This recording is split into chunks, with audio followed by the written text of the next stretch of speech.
Welcome to great home makers. இன்னைக்கு டேஸ்டியான கத்திரிக்காய் ரசவாங்கி ரெசிபி தான் பார்க்க போகிறோம். 1/2 கிலோ கத்திரிக்காயை இந்த மாதிரி பெருசு பெருசாக கட் பண்ணி எடுத்து வச்சுருக்கேன். கட் பண்ண கத்திரிக்காயை ஆட் பண்ணிக்கலாம்.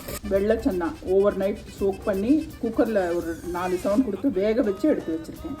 வெந்த சன்னாமையும் ஆட் பண்ணி 1 டீஸ்பூன் மஞ்சள் பொடி, சாம்பார் பொடி அது வந்து ஒரு 2 டீஸ்பூன், தேவையான உப்பு, நெல்லிக்காய் சைஸ் புளி எல்லாத்தையும் நல்லா மிக்ஸ் பண்ணிவிட்டு மூடி ஒரே ஒரு சவுண்ட் எடுத்துக்கலாம். 1 டேபிள் ஸ்பூன் கடலைப்பருப்பு, 1 டேபிள் ஸ்பூன் தனியா, 3 மிளகா, கொஞ்சமாக பெருங்காயம், 4 டேபிள் ஸ்பூன் ஃப்ரெஷ் தேங்காய் தண்ணி விட்டு நைஸாக அரைச்சிக்கலாம். டீம் ஃபுல்லாக ரிலீஸ் ஆனோடனே கரதாச்சு வறுத்து அரைச்ச மசாலாவை ஆட் பண்ணிக்கலாம். வேக வச்ச துவரம்பருப்பு, கொஞ்சமாக வெல்லமும் சேர்த்துக்கலாம். குழம்பு விடாமல் நல்லா செவக்க வறுத்து நம்ம கூட்டில் ஆட் பண்ணிக்கலாம்.